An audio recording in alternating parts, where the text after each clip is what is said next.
స్పీకర్పై అనుచిత వ్యాఖ్యలు చేశారని చెప్పేసి కూడా ఎమ్మెల్యే జయేష్ రెడ్డిని కూడా శాసనసభ నుంచి కూడా సస్పెండ్ చేశారు. నిజంగా శాసనసభలో జరిగిందేంటి, ఎందుకు సస్పెండ్ చేశారని దానిపై కూడా మనతో పాటు ఆ ఎమ్మెల్యే జయేష్ రెడ్డి గారు ఉన్నారు. సార్ నమస్కారం.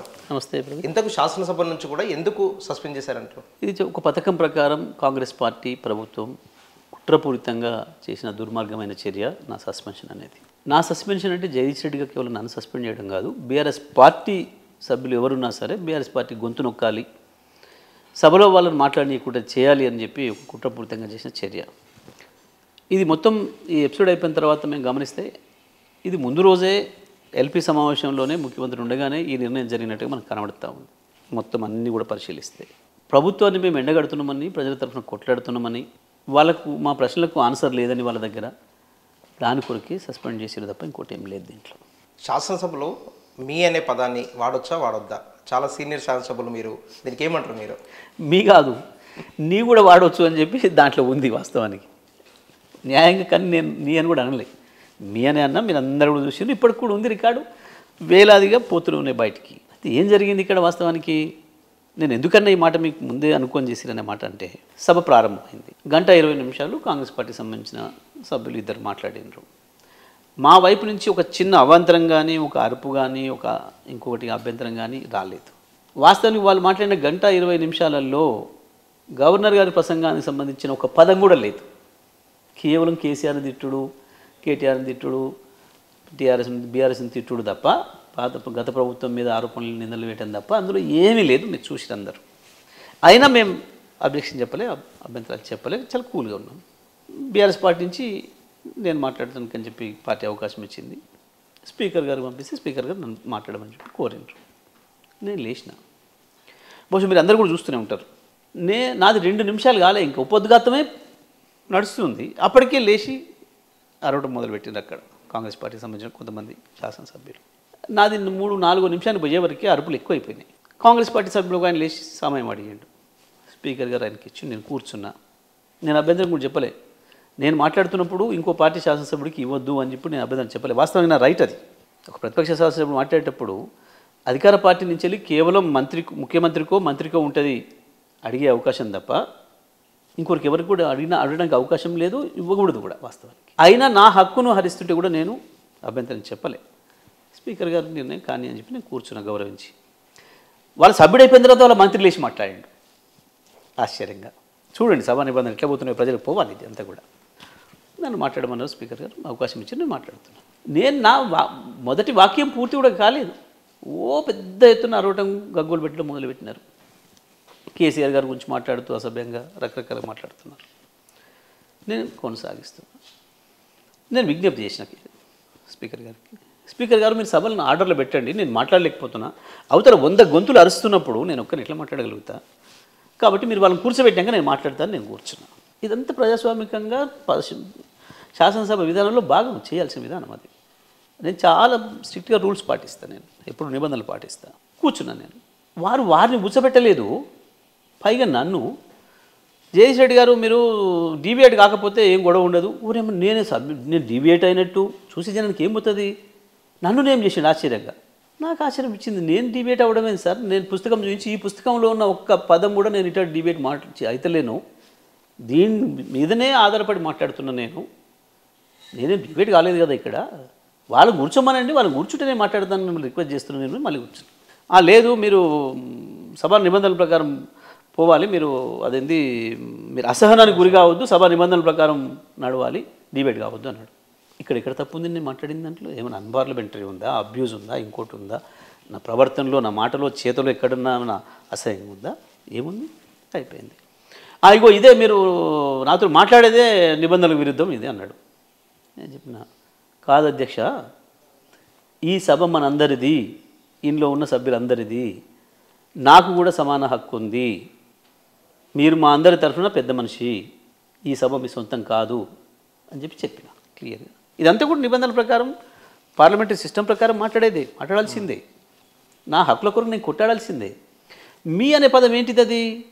అదేమైనా అగౌరవమైందా? మీరు అంటే మీకు అవమానం అనిపిస్తుందా?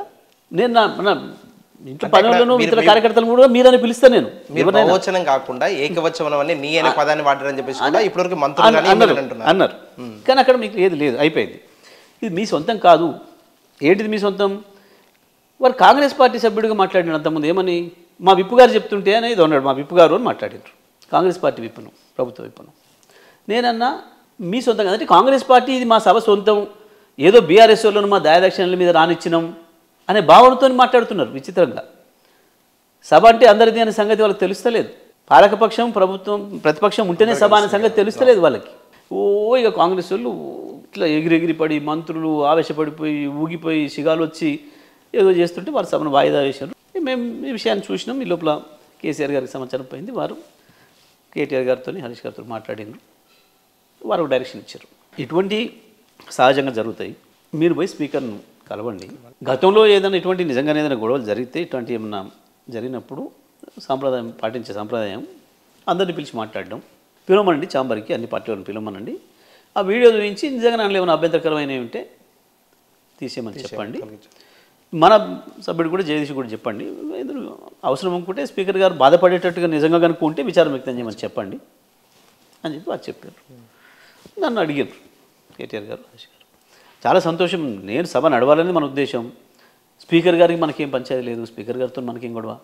మన యుద్ధం అంతా ప్రభుత్వం పైన, కాంగ్రెస్ పార్టీ పైన, వాళ్ళు చేసే దుర్మార్గాల పైన, వాళ్ళ నిష్క్రియ పరివర్తన పైన, వాళ్ళ పనిపైన, అన్నిటికీ మించి వాళ్ళు ప్రజలు పెడుతున్న బాధలపైన, నీళ్ళు ఇవ్వకుండా రైతులు సాగుకొడుతున్న విషయాలపైన, వాటిపైన మనం కొట్లాడ తప్ప మనకు స్పీకర్ గారితోనే ఉంటుంది. సార్ పిలవండి, అందరు పిలవండి, అన్ని సభపక్ష నాయకులు పిలవండి, వీడియో పెట్టండి. ఎక్కడైనా పొరపాటు ఉంటే ఆ వాడ్స్ ఏదైనా తప్పు ఉంటే అన్పార్లమెంటరీ ఉంటే తీసేయడానికి మాకు అభ్యంతరం లేదు. మీరు అట్లా కనుక ఫీల్ అయితే మా సభ్యుడు సారి చెప్పడానికి కూడా సిద్ధంగా ఉన్నాడు, ఏం లేదు అని చెప్పొచ్చారు. సభలో కూర్చున్నాం. పోయి స్పీకర్ గారు పొరపాట్లు కూడా ఇటు మా వైపు చూడలే. మొత్తం ఇప్పుడు వీడియో అంతా ఉంది, నేను మాట్లాడేది అక్షరం అబద్ధమైన. అటువైపు తప్ప తల ఇటు తిప్పలే. అటువైపు నిలబడి కాంగ్రెస్ వాళ్ళు అటువైపు చూస్తూ కాంగ్రెస్ సభ్యులను పిలుస్తున్నాడు, వాళ్ళు మాట్లాడుతున్నారు. ఇక మొత్తం ప్రపంచంలో ఎక్కడ జరిగిన నేరం ఇక్కడ జరిగింది, చాలా దుర్మార్గంగా ఉంది, ఇట్లా ఉంది, అట్లా ఉంది, మొత్తం అసహ్యంగా ఉంది, అసభ్యకరంగా ఉంది, ఇట్లుంది అట్లుంది, వాళ్ళకి వచ్చిన భాష అంతా మాట్లాడినరు. అయిపోయింది. సస్పెన్షన్ తీర్మానం పెట్టినరు, చేసుకున్నారు. ఎందుకు జరిగింది ఇంత 4 గంటలు ఎందుకు జరిగింది అంటే వాళ్ళ ముఖ్యమంత్రి గారు అందుబాటులో లేడు. వారు వచ్చి వారికి చెప్పాలి కాబట్టి మరి సరే నిన్న మీరు డైరెక్షన్ ఇచ్చిపోయారు సస్పెండ్ చేయమని, కానీ సస్పెండ్ చేయడానికి ఏం కారణం లేదా ఆడ? అటువంటి పని బీఆర్ఎస్ సభ్యుడు ఏం చేయలేదు, సస్పెండ్ చేయడం కావాల్సిన పని ఏం చేయలేదు. కానీ మనమేమో ఇట్లా మరి వాయిదా వేసి వచ్చినాం, ఇట్లా మనం సస్పెండ్ చేయాల్సిందని మనం అట్లా అరిచినాం. మరి ఇప్పుడు చేయకపోతే బాగుండేటట్టుంది, ఎట్లా అని చెప్పి అడిగితే మంచిది చేయమని చెప్పినట్టున్నాడు, చేసాడు. అసలు జరిగిన కథ గిది. సార్ వీడియో ఫుటేజ్లో పర్టికులర్గా అక్కడ మీ అనే అంశం ఉందని చెప్పి మీరు అంటున్నారు. మరి అట్లాంటప్పుడు అందులో పెట్టండి, మీరు ఎట్లా ఫర్దర్గా ఎట్లా మూవ్ అవుతారు? ఇక్కడ ఏంది, మందబలంతో సభను నడుపుకోవడం అనేది ఒక అలవాటు అయిపోయింది. మందబలంతో సభను నడుపుకోవడం అనేది, సభను నడపవచ్చు, సస్పెండ్ చేసినాను, కానీ ప్రజల్లో ఏమైంది అలా పలసన అయింది కదా. ఏ కారణం లేకుండా జేసీని సస్పెండ్ చేసిన అనేది ఎస్టాబ్లిష్ అయిపోయింది కదా, మీరే చెప్పుకున్నారు. ప్రశ్నిస్తారా స్పీకర్ను? మరి స్పీకర్ వైపు చూసి మాట్లాడకపోతే ఎవరిని అడ్రస్ చేసి మాట్లాడాలి? ముఖ్యమంత్రిని అడ్రస్ చేసి మాట్లాడతామా? మనం మాట్లాడాల్సిందే స్పీకర్ని అడ్రస్ చేసి మాట్లాడాలి. సమయం ఇవ్వని అడిగినా స్పీకర్ని అడగాలి, ఇంకేదైనా అభ్యంతరం చెప్పినా స్పీకర్కే చెప్పాలి. మన హక్కుల గురించి కొట్లాడినా స్పీకర్తోనే కొట్లాడాలి, అవతల ప్రభుత్వంతో కొట్లాడడానికి లేదు. స్పీకర్ని పెట్టుకుందే దాని కొరకు, ఆ వ్యవస్థను పెట్టుకుందే దాని కొరకు. స్పీకర్ గురించి వెళ్ళి మాట్లాడి స్పీకర్ని అడిగిండు, స్పీకర్కి ఎదురు తిరిగిండు, ఏంది ఎవరు బానిసలమా? అక్కడ పోయింది దేనికి? అని మా హక్కుల గురించి మేము కొట్లాడలేకపోతే ప్రజల హక్కుల గురించి వెళ్ళి ఏం కొట్లాడతాం? మీ విషయంలో ఎథిక్స్ కమిటీ కావచ్చు, అదేవిధంగా ఎక్స్పెల్ చేయాలని చెప్పేసి కూడా ఇప్పటివరకే కాంగ్రెస్ నేతలు పట్టుబడుతున్నారు. ఎలా ఎదుర్కోబోతున్నారు? వాళ్ళ కోరిక అది. పాపం వాళ్ళకి ఎందుకో సభలో జగదీష్ రెడ్డి కనబడితే భయం అవుతున్నట్టుంది. వాళ్ళ కోరిక అది. కానీ వాళ్ళ కోరిక అది ఉంటుంది, మా కోరిక ఇంకోటి ఉంటుంది, ప్రజల కోరిక ఇంకోటి ఉంటుంది. అసలు గతంలో రేవంత్ రెడ్డిని కావచ్చు, సంపత్ కుమార్, అదేవిధంగా కోమటిరెడ్డి వెంకరెడ్డిని కూడా సభ నుంచి అప్పుడు సస్పెండ్ చేయడం కావచ్చు, ఎక్స్పెల్ చేయడం కావచ్చు జరిగింది. అదేవిధంగా ఇప్పుడు చేసిన ఏదైతే అంటే జగదీశ్వర్ రెడ్డి చేసిన కార్యక్రమం కావచ్చు, జగదీశ్వర్ రెడ్డి చేసిన అనుచిత వ్యాఖ్యలకు కూడా ఎక్స్పెల్ చేస్తేనే బాగుంటుంది అనేది కూడా కాంగ్రెస్ పార్టీ విపరీతంగా ప్రచారం కూడా చేస్తుంది. నిజమే, నేను అనుచిత వ్యాఖ్యలు చేస్తే చేసుకోవచ్చు, దానికి ఏం లేదు. నేను అనుచిత వ్యాఖ్యలు చేసినప్పుడు చేసుకోవచ్చు, దానికి ఏం లేదు, ఎవరుందంటే లేదు. కానీ అనుచిత వ్యాఖ్యలే చేయకపోతే కదా, అనుచిత వాక్యాల పక్కన పెట్టు, ఒక అక్షరమే మాట్లాడకపోతే కదా పొరపాట్ల. ఒక అక్షరం కూడా పొరపాట్లు మాట్లాడకపోతే కదా. కాబట్టి అయితే అప్పుడు వాళ్ళని చేశారు కాబట్టి ఇప్పుడు నన్ను చేస్తారు అన్నట్ట. అప్పుడు వాళ్ళు నేరం చేస్తే చేసిండ్రు, స్పష్టంగా సాక్ష్యాలు ఉన్నాయి. వాళ్ళు మైక్ తీసి ఇటు ఇసిరేసిర్రు. గవర్నర్ గారు ఉండగానే ఇసిరేస్తే గవర్నర్ గారి మీద పడకుండా అదృష్టవశాత్తు శాసన మండలి చైర్మన్ గారి పైన పడింది, స్పష్టంగా కనపడ్డది. నేను చూసినాం. దానికి దీనికి ఏం పోలికే, ఆయన మా వాళ్ళు చేస్తే కాబట్టి ఇలా మిమ్మల్ని చేస్తారంటారట. ఇట్లా ఉంటుందా సిస్టమ్? అనుచిత వ్యాఖ్యలు చేస్తే తీసుకోవచ్చు. నెక్స్ట్ ఇరిగేషన్ విషయానికి వస్తే కాళేశ్వరం ప్రాజెక్టు కాళేశ్వరం కుంగింది. అదేవిధంగా ఎస్ఎల్బిసి గత 10 సంవత్సరాలు కూడా నిర్లక్ష్యానికి బీఆర్ఎస్ గురి చేసిందనే దానిపై కూడా ప్రతినిత్యం కూడా విమర్శలు వస్తున్నాయి. దానిపైన ఎందుకు బీఆర్ఎస్ నిర్లక్ష్యం చేసిన అనుకో, అసలు అంతకుముందు 10 ఏళ్ళనే పూర్తి చేయాలి కదా వాళ్ళు. 5 ఏళ్ళనే కదా వాళ్ళు అగ్రిమెంట్. ఎంతకాలం? 2005లో వాళ్ళు చేసిన అగ్రిమెంట్ 5 సంవత్సరాలు. మరి ఎందుకు పూర్తి చేయలేదు? పూర్తి చేస్తే మీరు పూర్తి చేయాల్సిందో నువ్వు పెట్టే మా మీద మాట్లాడతారు ఎందుకు? మీరు పూర్తి చేయాల్సిన కాలం మన అగ్రిమెంట్ కాలమే 5 ఏళ్ళు. 10 ఏళ్ళు అయిపోయింది మీ కాలంలోనే. ఎందుకు చేయలేకపోయినరు? ఇదే ఇష్యూ, టెక్నికల్ ఇష్యూ. మేము ఎంత ప్రయత్నం చేసినా నీళ్లు మమ్మల్ని అనుమతించే లోపల పోలేకపోయినాం. ఇవాళ డ్రాట్ వచ్చింది, నీ కృష్ణలో నీ చేదగాక ఉన్న నీళ్ళు మొత్తం చంద్రబాబు నాయుడు దోసుకపోయింది. అవతల శ్రీశైలం ఖాళీ అయింది, ఎండిపోయింది. కాబట్టి అందులో నీళ్ళు అవకాశం ఇచ్చినాయి లోపల పోవడానికి. దానికి కూడా సరైన పద్ధతిలో చేయలేక చంపేసారు. 9 మంది చంపారు దుర్మార్గులు. సరైన పద్ధతిలో నిర్వహణ చేయక. మీరు పెట్టిన టెక్నాలజీ, మేము ఉండే టెక్నాలజీ ఎవరు వాడలే ప్రపంచంలో. మొదటిసారి మొత్తం ప్రపంచంలో వాడిన టెక్నాలజీని తీసుకొచ్చి వాడినారు. కాసులకు కక్కుర్తి పడేయాలి, కమిషన్ ఎక్కువ వస్తుందని చెప్పి దుర్మార్గంగా వానికి అప్పచెప్పి ఒక్క బేరింగ్ పోతే 2 సంవత్సరాలు పడుతుంది రావడానికి అమెరికా నుంచి. అది తీసుకునే కాలం అది. పెట్టినాడే ఆ టెక్నాలజీ, దుర్మార్గం టెక్నాలజీ పెట్టిండ్రు. వాడు డబ్బులు ఎక్కువ ఇస్తాను కక్కుర్తి పట్టి పెట్టిండ్రు. వీళ్ళు చేసింది మీరు, ద్రోహం మోసం మీది. ఏ ప్రాజెక్టు కట్టినా ప్రజల మీద సోయి లేకుండా కక్కుర్తి కొరకు, కాసుల కొరకు, అడ్వాన్స్ల కొరకు చేసిన దుర్మార్గం అది. మేము మొదలు పెడితే కాళేశ్వరం 3 ఏళ్లలో పూర్తి చేసినాం. ఏమైంది? కాళేశ్వరంలో 10 మంది చచ్చిపోయినరా? 1,00,000 మంది చచ్చిపోయినరా? ఒక మనిషి దెబ్బ తగిలిందా? ఏదైనా పడిపోయిందా? చూపిస్తారా? ఒక 100,000లలో ఒక్క పిల్లర్ ఎక్కడో కుంగితే అసలు ఆ పిల్లర్కు ఇప్పుడు నీళ్లు తీసుకురావడానికి సంబంధమే లేదు. ఆ పిల్లర్కి నీళ్లు తీసుకురావడానికి సంబంధమే లేదు. ఆ పిల్లర్ ఉన్నా కొట్టుకపోయినా ఏం కాదు, నీళ్ళు తేవచ్చు.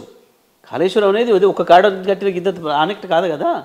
19 లిఫ్ట్లు, 19 సొరంగాలు, 1000 కిలోమీటర్ల కాలువలు, అనేక రిజర్వాయర్లు. చివరికి ఒక్కటి మేడిగడ్డ బ్యారాజ్ ఒక్కటది. ఆ బ్యారేజ్లో ఉన్న 80 పిల్లర్లలో ఒక పిల్లర్ ఒక 6 ఫీట్ కుంగింది. దాని పేరు చెప్పి దుర్మార్గంగా లక్షలాది ఎకరాలు ఇవాళ ఎండబెట్టి వేలాది మంది రైతుల సంక్షోభానికి గురి చేసినావు. గాల బాధలే చెప్పడానికి నేను ప్రయత్నం చేసిన. కాళేశ్వరంలో 1,00,000 కోట్ల అవినీతి జరిగింది. ఓ కమిషన్ వేసినాం. కమిషన్ కూడా తొందరలో రిపోర్ట్ ఇవ్వబోతుంది. రెండవ అంశం, విద్యుత్ కమిషన్ రిపోర్ట్ కూడా ఇప్పటివరకే ప్రభుత్వానికి ఇచ్చింది. తొందరలో దానిపై కూడా చర్యలు తీసుకుంటామని ప్రభుత్వం అంటుంది. దాని బయట చూపించే దమ్మే లేదు, తెచ్చి లోపల పెట్టుకోరు. మేము ఆనాడే చెప్పినాం స్పష్టంగా, ఏ ఎంక్వైరీ అయినా చేసుకోండి, ఏ కమిషన్ అయినా వేసుకోండి. కొండందొమ్మి ఎలకన పడతారనే సామెత కూడా నిజం కాదు.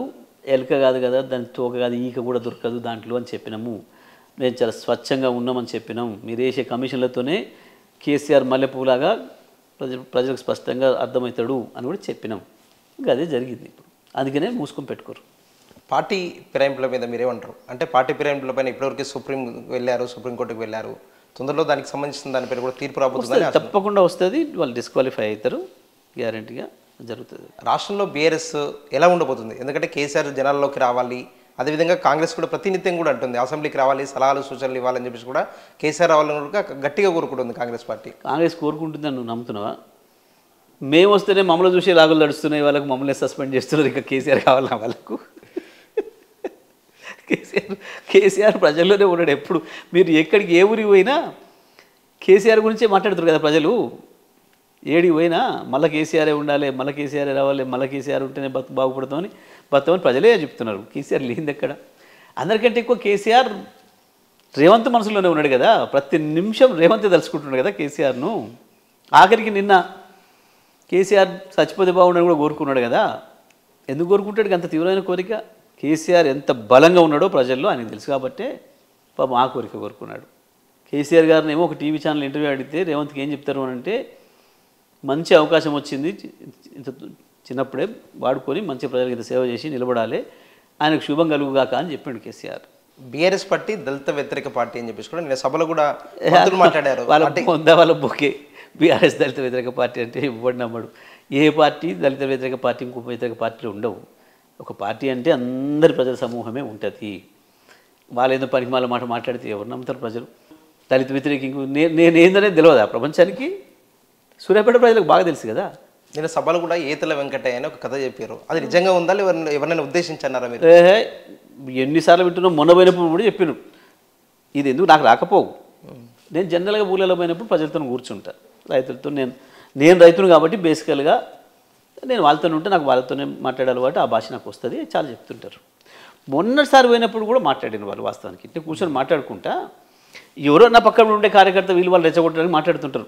ఇది ఇస్తలేడు, అది ఇస్తలేడు, ముఖ్యమంత్రి అది ఇది అని అన్నప్పుడు ఎందుకు ఇస్తలే అక్క 200-2500 వచ్చినాయంట కదా నీకు అని ఊపిలిగాడు అంటుంటాడు. ఎందుకు స్కూటీలో వచ్చాక చెల్లె నీకు రాలేదా అని ఒకడు అడుగుతుంటాడు. ఎందుకన్నా నీకు ఇచ్చిండు కదా బోనస్ పడ్డది కదా అని ఒక ఆయన అంటుంటాడు. ఆటో కార్మికుడు కాబట్టి అన్న నీకు 15,000 రూపాయలు రాలే వేసిండు కదా మొన్ననే రేవంత్ రెడ్డి మా ఊళ్ళు వచ్చి నీకు రాలేదా అని అంటుంటారు. ఇట్లాంటివి జరుగుతుంటాయి. జరుగుతున్నప్పుడు పెద్ద మంది చెప్పిండు, నీ ఎవడు చెప్పిండ్రా నీకు వీడు ఏతిలంకడిగాడు ఉన్నాడు వీడు అని చెప్పి ఆయన అన్నాడు ఆ మాట. అప్పుడు నాకు ఇంట్రెస్ట్ అడిగిన ఏతిలంకడ అంటే ఏంది అంటే అప్పుడు చెప్పిండు ఆయన, ఇటు ఉంటుంది దీన్ని ముచ్చట అని చెప్పి. నేను అదే విషయం చెప్పిన, ప్రజలు చెప్పిన విషయమే చెప్పిన. నేను తయారు చేసిన స్టోరీ నాకేం తెలుస్తుందా?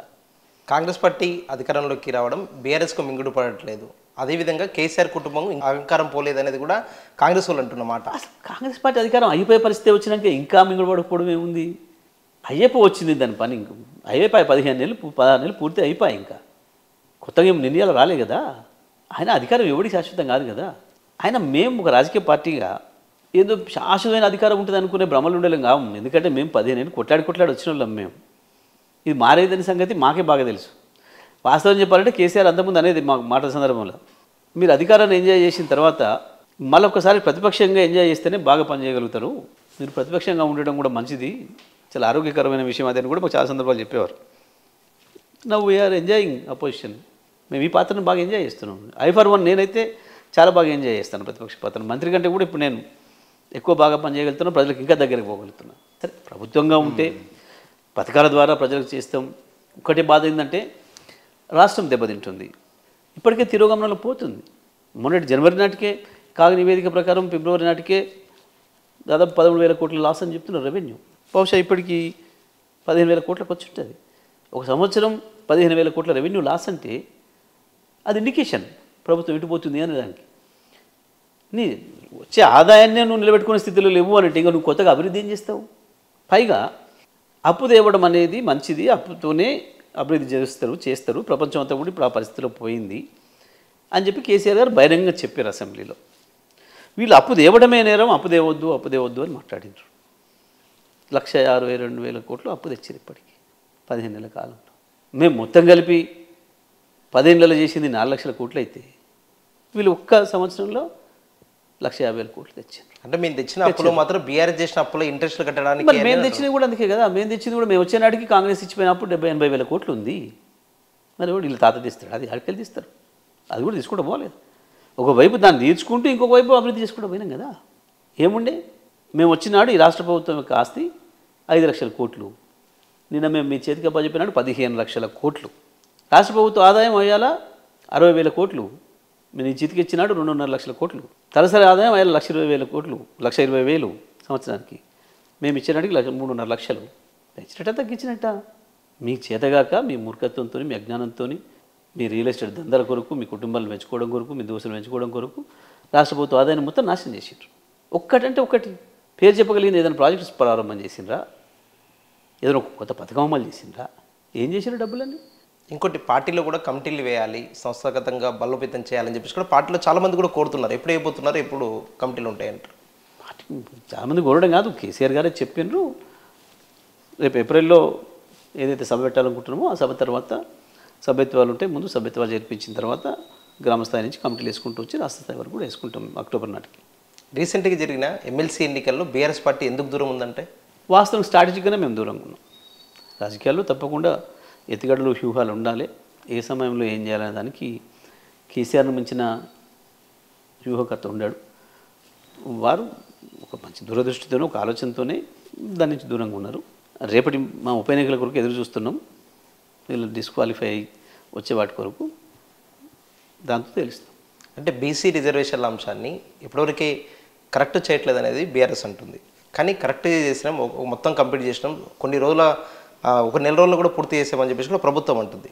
చాలా స్పష్టంగా బీసీలను మోసం చేసే కార్యక్రమం తీసుకున్నారు. ఎన్నికలప్పుడు మోసం చేయడం కొరకు కామారెడ్డి డిక్లరేషన్ ఇచ్చి 42% రిజర్వేషన్ అమలు చేస్తామని చెప్పినారు, జనగణన చేస్తామని చెప్పారు, అన్నీ చెప్పారు, నమ్మించారు, ఓట్లు వేయించుకున్నారు. 15 నెలలు పట్టింది జనగణన చేయడానికి. ఆ చేసింది కూడా తప్పులు తడక చేసి మొత్తం రాష్ట్రాన్ని నాశనం చేసే స్థితికి తీసుకొచ్చారు. బీసీలను తక్కువ చేసి కుట్ర చేస్తూ రాష్ట్ర జనాభాని తక్కువ చేసి చూపించి మొత్తం రేపటి భవిష్యత్తుని దెబ్బతీసే ప్రయత్నం చేశారు. ఎందుకనంటే కేంద్రం నుంచి వచ్చే ప్రతిదీ కూడా జనాభా లెక్కన వస్తుంది, జనాభా ప్రాతిపదికన వస్తుంది. ఇలా జనాభాని తక్కువ చేసి చూపించుకోవడం అంటే అంతకుమించిన మూర్ఖత్వం ఉండదు. ఒక ప్రభుత్వ శాఖ ఎంత దుర్మార్గంగా పనిచేస్తున్నారంటే వాడు కనీసం లోగో కూడా ఏమేస్తున్నాడు, ఎవరి లోగో ఏమేస్తున్నారు, ప్రభుత్వ లోగోని వాడు పట్టించుకుంటారు లేదని దిక్కు కూడా లేదు ఈ ప్రభుత్వంలో. గంత రాజకంగా జరుగుతుంది వీళ్ళ పరిపాలన. ఇక బీసీల విషయంలో చాలా స్పష్టంగా మోసం చేయాలని నిర్ణయం తీసుకున్నారు. ఏదో తూతు మంత్రంగా ఈడేదో మనం చేసేద్దాం, రేపు అసెంబ్లీలో బిల్ పాస్ చేసేసి కేంద్రాన్ని పంపి చేతులు దుప్పుకుందాం, మేమేం చేస్తాం ఆడ చేస్తలేరు అని చెప్పి బీసీలను మోసం చేద్దామని ఒక పనిలో పడ్డారు. తెలియదా? మరి రాజ్యాంగం తెలియకపోతే, చట్టాలు తెలియకపోతే ప్రజలకు ఎట్లా వస్తారు, హామీలు ఎట్లా ఇస్తారు, పదవులు ఎట్లా తీసుకుంటారు? ఇది తప్పకుండా ఇది నేరం ఎన్నికల కమిషన్ ప్రకారం కూడా. ఇవాళ మీరు మాట్లాడుతుంది మేము లంక బిందెలు ఉన్నాయనుకొని వచ్చినాం, ఎన్నికలలో రాసిచ్చినామా లంక బిందెలు ఉన్నాయనుకుంటే మేము పని చేస్తున్నాం, మాకు ఓట్లు వేయండి, లంక బిందెలు తీసి మేము చేస్తాం అభివృద్ధి అని చెప్పిండ్రా? కేసీఆర్ తెలియని అడ్రస్ మాకు తెలుసు, లంక బిందెలది, అది దోమకొస్తామని చెప్పి ప్రజలకు చెప్పిండ్రా? ఎన్నికల ముందు ప్రజలకు ఏం చెప్పారో అది మాత్రమే చేయాలి ప్రభుత్వం. లేదా అప్పటికప్పుడు ఎదురైన తాత్కాలిక సమస్యలు ఉంటే వాటి మీద పనిచేయాలి. ఎక్కడుంది మీ మేనిఫెస్టోలో లంక బిందెలు ముచ్చట? మాకు తెలియదు అని రాసిండ్రా? మేనిఫెస్టోలో ఫస్టే రాయాల్సి ఉండి, లేదా చివరి రాయాల్సి ఉండి, ఇన్ని హామీలు ఇస్తున్నాం కానీ ప్రభుత్వాన్ని నడపడం మాకు తెలియదు, మాకు చట్టాలు రాజ్యాంగం తెలియదు అని చెప్పి కింద రాయాల్సి ఉంటుంది మేనిఫెస్టోలో. మరి చెప్పినావా ఆ మాట ప్రజలకి? మాకు అన్నీ తెలుసు, మాది పెద్ద బొందేళ్ల పార్టీ, పోజులు కొట్టింది కదా అట్టి విక్రమార్క. ఇప్పుడు ప్రశ్న అడిగితే కూడా ఎట్లా తెస్తారు ఇన్ని పైసలు మీరు? కేసీఆరే ఇస్తలేడు హామీలు, రాష్ట్ర ప్రభుత్వంలో అన్ని పైసలు లేవు కాబట్టి ఇస్తలేడు ఆయన, మీరు ఎట్లా చేస్తారు అంటే మాకు తెలివి ఉంది ఆయనకు లేదు, ఎట్లా సంపాదించాలో మాకు తెలుసు, ఎట్లా పెట్టాలో మాకు తెలుసు అని ఆయన మాట్లాడిండు. ఒకనాడు కడుపు కట్టుకుంటే నేను ఈ స్కీమ్ ఇస్తా ఆ స్కీమ్ ఇస్తాను ఈయన మాట్లాడిండు. కేసీఆర్ తెలివి లేక మోడీతో మంచిగా లేక తెలియదు, మా బడే బాయ్ నాకు ఇస్తాడు చూడు, నేను మా బడే బాయ్ కాడ తెచ్చి ఇస్తాను ఈయన మాట్లాడిండు. ఇవన్నీ తెలిసే మోసం చేయడం గురించి మాట్లాడాను అన్నట్ట. ఏమైనా అధికారం వస్తే ఏదో రియల్ ఎస్టేట్ దందా చేసుకోవచ్చు, డబ్బులు సంపాదించుకోవచ్చు, ఆనాడు తెలుగుదేశం కాంగ్రెస్లలో ఉండి ఏ పనులు చేసినాం కాబట్టి మనం ఇప్పుడు కూడా గిట్నే చేసుకోవచ్చు అనే దాంట్లో వచ్చిరు వీళ్ళు. కానీ ప్రభుత్వం అంటే ప్రజలదని, ప్రజలకు మనం జవాబుదారులమని, మనం ట్రస్టీలమని, దాని కొరికే పనిచేయాల్సి ఉంటుందని తెలియని మూర్ఖులు అన్నట్టు. అందుకనే ఈ రాష్ట్రం పరిస్థితి గిరికొచ్చింది. ఇప్పుడు గత బీఆర్ఎస్ ప్రభుత్వంలో చేయని విధంగా రైతులకు రుణమాఫీ చేసినాం, రైతు భరోసా కూడా కల్పిస్తున్నాం అని చెప్పేసి కూడా పదే కాంగ్రెస్ అంటున్నారు. వాస్తవమే కదా. గతంలో మేము చేయని విధంగా అట్లే చేసారు. ఇప్పుడు మేము చేసిన విధంగా చేస్తే అందరికి సమానంగా చేస్తుండే. ఒక నిమిషంలో ఇట్లా కొడితే ట్రింగుమని ఇవాళ ఎకరానికి పోవాలంటే ఎకరానికి పోయినాయి, 2 ఎకరాలు పోవాలంటే 2 ఎకరాలకు పోయినాయి, 3 ఎకరాలకు 3 ఎకరాలకు పోయినాయి. 10వ రోజు నాటికి అందరికీ పోయినాయి. 73,500 కోట్లు రైతుల ఖాతాలో మొదటిసారి ప్రపంచ చరిత్రలో మొదటిసారి చేసినాం. నిజమే. మరి బీఆర్ఎస్ వేసినట్టు వీళ్ళు వేస్తలే. 2 ఎకరాలకు ఇచ్చినామని చెప్పారు, రాలేదని మొత్తుకుంటున్నారు. 3 ఎకరాలకు ఇచ్చినామన్నారు, 2 ఎకరాలు రైతులు మొత్తుకుంటున్నారు. కాంగ్రెస్ పార్టీలో పెట్టిన ఇవాళ కాంగ్రెస్ పార్టీ కార్యకర్తల మేము మాకు రాలేదు, కాంగ్రెస్ పార్టీని తెచ్చి తప్పు చేసినాం, చెంపలు వేసుకుంటామని పెడుతున్నారు సోషల్ మీడియాలో. నిజమే, బీఆర్ఎస్ చేసినట్టు చేయలేకపోతున్నారు. ఒక్క ఊర్లో ఏదైనా ఒక్క రేవంత్ రెడ్డి ఊర్లో చెప్తాడా, బట్టి ఊర్లో చెప్తాడా, తుమ్మల ఊర్లో చెప్తాడా, ఉత్తమ్ ఊర్లో చెప్తాడా, ఎక్కడని చెప్పాను. లేదా మీ ఊరికైనా పో, మా ఊరికైనా పోదు. ఏ ఊర్లోనే ఒక్క ఊర్లో మొత్తం రుణమాఫీ జరిగిందని కానీ, అందరికీ రైతు బంధు వచ్చిందని, రైతు భరోసా ఇంకా ప్రారంభం కాలే. రైతు బంధునే 2,000 పెంచిండ్రు. ఈ రైతు భరోసా అంటే దానికి 15,000 ఇస్తే రైతు భరోసా అవుతుంది. అది అంటే 12,000 ఇస్తారు కదా, రైతు భరోసా కాదు అది. రైతు భరోసా అంటే 15,000 వచ్చినాడే రైతు భరోసా అవుతుంది. అప్పటిదాకా రైతు బంధే ఉంటుంది. ఇచ్చినని ఎవడన్నంటే ఒప్పుకుందాం. బోనసు నువ్వు పంటలకు మొత్తం నువ్వు మేనిఫెస్టోలో చెప్పిన విధంగా పంటలకు బోనస్ ఇచ్చినావంటే నేను దేనికైనా ఒప్పుకుంటా. మరి ఇదేది కూడా బీఆర్ఎస్ చేసిన పద్ధతులు వేసింది కాదు. వాస్తవం వాళ్ళు చెప్పేది. బీఆర్ఎస్ చేసిన పద్ధతులు ఒకటి చేయాలి. మేము 24 గంటల కరెంట్ ఇచ్చినాం, అందుకనే బీఆర్ఎస్ అలా చేయదు కాబట్టి తీసేస్తున్నారు. మేము ఇంటింటికి మనుషులు ఇచ్చిన భగవత్వం సరిపోయేంత, బీఆర్ఎస్ చేసినట్టు చేయదు కాబట్టి నీళ్ళు బంద్ చేస్తున్నారు. అట్లా బీఆర్ఎస్ చేసిన పద్ధతులు ఏది చేయలేరు వెళ్తున్నాం కాదు. బీఆర్ఎస్కి భిన్నంగానే చేస్తారు. బీఆర్ఎస్ కడుతుంది, వీళ్ళు కూడా కొడతారు. ఇలా పని గది. వాస్తవమే వాళ్ళు చెప్పింది. అంటే మూసీ సుందరీకరణ కూడా చేస్తాము, నల్గొండ ప్రజలకు స్వచ్ఛమైన నీరుని ఇస్తామని చెప్పేసి కూడా ప్రభుత్వం అంటుంది కదా. మూసిని నాశనం చేసిందే వీళ్ళు, దయ్యాలు వేదాలు వాళ్ళు ఇచ్చినట్టు ఉంటుంది. మూసి ప్రక్షాళన కొరకు పని మొదలుపెట్టిందే మేము. కేసీఆర్ గారు ఆదేశాలతో కేటీఆర్ గారు అద్భుతమైన ప్రాజెక్ట్ తీసుకొచ్చిండు, దానికి ప్రారంభం చేసినాం, దానికి కొంత పనులు కొనసాగించినాం. ఇవాళ దాన్ని ఒక రియల్ ఎస్టేట్ దందా కింద మార్చే కుట్ర చేసి ప్రజల ఇల్లు గులగొట్టాలని ఒక దుర్మార్గపు ఆలోచనలు చేసినారు. మేము దాన్ని వ్యతిరేకించినాం, కానీ మూసిని రెజ్యునేట్ చేయాల్సిన బాధ్యత మాది. మేమే చేస్తాం తప్ప వెళ్తాం కాదు. వీళ్ళు ఏదైనా వ్యవస్థలు నాశనం చేసేవాళ్ళు, కూలగొట్టేవాళ్ళు తప్ప బాగు చేసేవాళ్ళు కాదు. కాంగ్రెస్ చేతికి ప్రభుత్వం వచ్చే నాటికి అద్భుతంగా మూసిలో మనుషులు తాగుతున్నారు ప్రజలు. కాంగ్రెస్ దిగిపోయే నాటికి ఆ మూసి దగ్గర కూడా పోలేని పరిస్థితి, ముక్కులు పగిలిపోయే పరిస్థితి తీసుకొచ్చి పెట్టిపోయింది కాంగ్రెస్ పార్టీ. మూసిని కాంగ్రెస్ పార్టీ ఎట్లా కలుషితమైందో మూసిని కూడా ఎట్లా కలుషితం చేశారు దుర్మార్గులు. వాళ్ళు బాధ్యులు. మూసి రెజ్యునేషన్ పేరు మీద వేల కోట్ల రూపాయలు సంపాదించిన ఒక కుట్రకు తెరదీసినారు, దాన్ని మేము బయటపెడుతున్నాం. కేసీఆర్ గారు జనాల్లోకి రాకపోతే బీఆర్ఎస్ పార్టీకే ఓటు వేయాలని కూడా ఒకవేళ ప్రశ్న వస్తే ఏం చెప్తారు కదా సమాధానం? అసలు కేసీఆరే ప్రజల్లో ఉన్నాడు. ఏ ఇంట్లో ఏ హృదయంలో కేసీఆర్ లేకుండా లేడు. కేసీఆర్ ఢిల్లీలో లేడు, ఢిల్లీ ట్రిప్పులు కొడతలేడు, ఢిల్లీ గులాంగిరి చేస్తలేడు. కేసీఆర్ తెలంగాణ ప్రజల గుండెల్లోనే ఉన్నాడు. కేసీఆర్ లీడర్ అని అంటే వాళ్ళు తెలియతొక్కుతారు. Thank you sir. Thank you. మరో ఇంటర్వ్యూతో మళ్ళీ కలుద్దాం.